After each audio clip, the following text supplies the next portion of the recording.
Friday the 13th set up the idea that if you're going to do a horror film at a summer camp, it's likely going to end up being a slasher. And ever since then, we've gotten countless knockoffs that some have lived up to that reputation, others not so much. The film that I'm talking about tonight, Marshmallow, actually takes that concept and introduces something entirely different here that is actually fairly interesting. Tonight in movie reviews, we are talking Marshmallow. Stay tuned, y'all.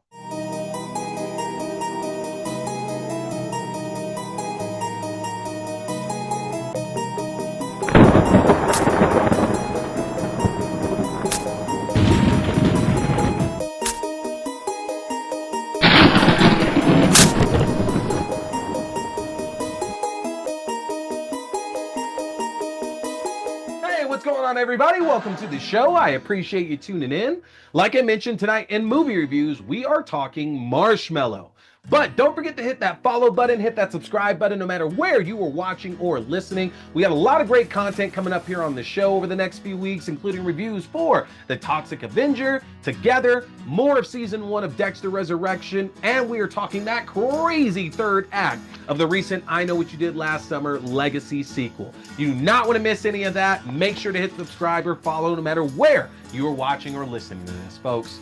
But let's not waste any time. Let's dive right on into things here. If you haven't seen the trailer for Marshmallow before, this focuses on a 12-year-old boy who starts to see a shadowy figure in the woods after hearing a spooky story at his summer camp. Determined to keep himself and his friends alive, he concocts a plan that will ultimately reveal secrets that the summer camp is desperately trying to hide, and one that concerns him and all of his friends. And there it is, y'all. That is Marshmallow. Now, I mentioned that Friday the 13th kind of set the standard for summer camp slashers or summer camp horror films in general.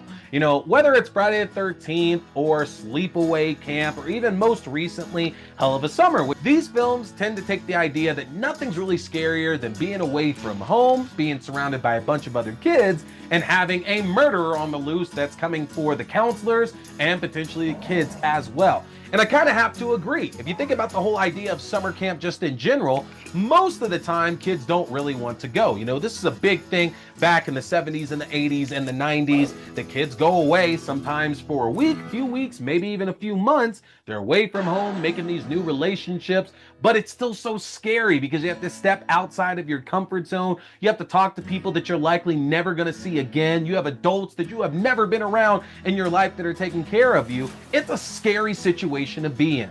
So you add in a serial killer, that's going to up that terror so much. And Marshmallow very much plays on those fears and those insecurities that we have seen countless times in these style of films here. You know, we're following along our main character, Morgan. We see Morgan has a hard time not just connecting with kids his own age, but he has issues connecting with his family as well, too. You know, he goes and tries to make friends with these kids he sees playing across the street from his home. That doesn't go well in the least bit. And then that very same night, his grandfather ends up dying right in front of him as well. So Morgan's already got some issues and a little bit of trauma as he makes his way over to camp, which his parents assure him will be good for him to go. And we see things aren't exactly perfect here at this camp, that the counselors are more or less disengaged with these kids and more focused on their own lives and on their own fun with each other. We see that the kids themselves, some of them can be particularly cruel and mean, as one of the kids that Morgan was trying to befriend earlier on turns out to be a little bit of a psychopath and is literally beating the shit out of some of these kids at this camp. And then you compound that with this story about this guy that's going around and abducting and killing kids at this camp too. There is a lot to be afraid of.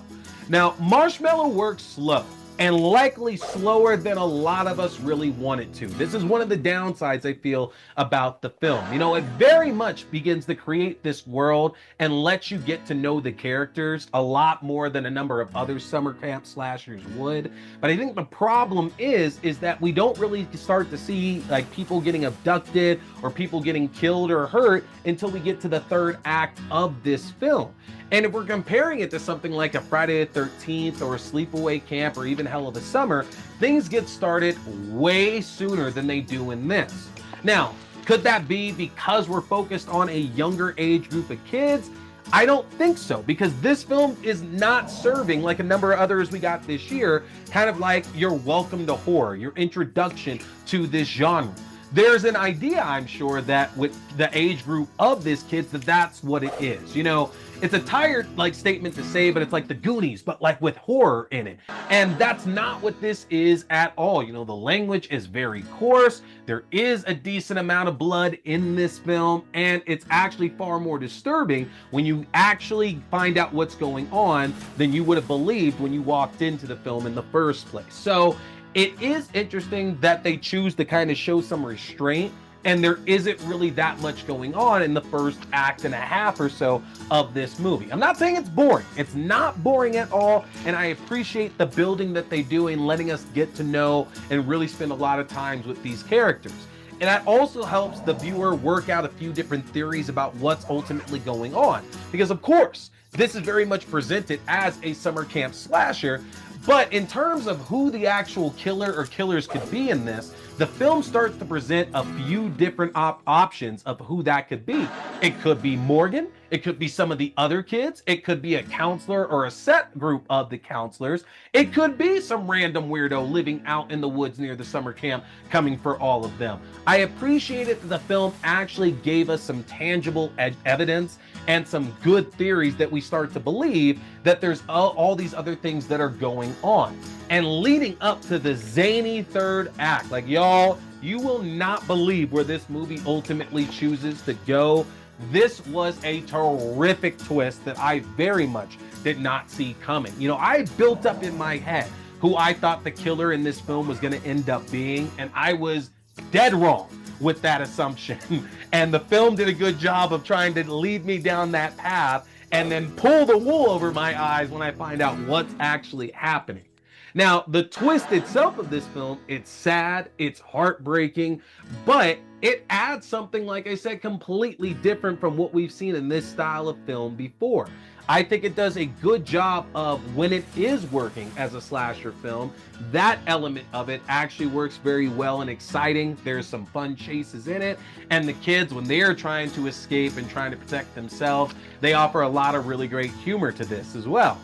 But the money is for sure in the twist that we get in that third act when everything is actually revealed to what's going on. It makes it far more haunting and far more terrifying than anything they had been setting up previously.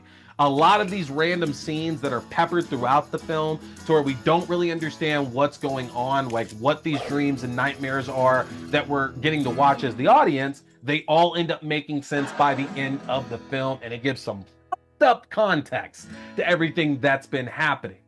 Now, this film is not perfect. While I enjoyed it, like I said, I do wish that there would have been a little bit more going on in those first two acts to kind of start setting up the insanity that we get in that third act there, but it pretty much ramps up from 0 to 100 fairly quickly when that changeover happens. So that is the downside here, and the reason why I don't have my rating for it a bit higher, because I wanted a little bit more out of those first two acts and just didn't get it. But this is not a bad watch. You will have a much more fun and interesting time with this than you did with Hell of a Summer. It does not reach the heights of films like the Sleepaway Camp franchise or Friday the 13th films either.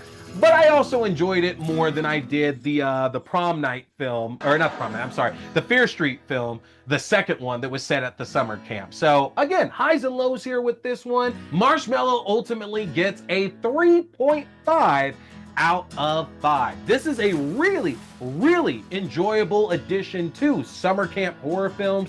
I am so curious what y'all thought about this. Let me know in the comment section. Marshmallow is available on digital platforms right now to purchase or to rent, so you can check it out and come back here and let me know if I'm off base with what I'm talking about. But of course, make sure you are getting subscribed to my channel. Easiest way to do that is to hit my link tree at linktr.ee/T-Scary-Movie. If you get subscribed, that's going to be access to the YouTube page for the video versions of the show. to your favorite podcasting platforms, the audio-only versions of the show, to my Letterboxd page for written reviews and movie rankings throughout the year, to my TikTok page for short horror content including movie news, movie premieres, and movie reviews, my Twitch page for horror gaming, and my Fangoria shop page where you can enjoy a 20% discount off anything in the Fangoria shop. Take advantage of that, y'all. Hit that subscribe button, hit that follow button, no matter where you are watching or listening. We got a lot of great content coming up, including, again, reviews for Together, The Toxic Avenger, more of Dexter Resurrection Season 1, and again, we're going to talk about that crazy third act, including spoilers for the recent I Know What You Did Last Summer. That's going to do it for me tonight, though, y'all. I appreciate y'all tuning in. My name is T. We'll be talking scary movies. Stay scared.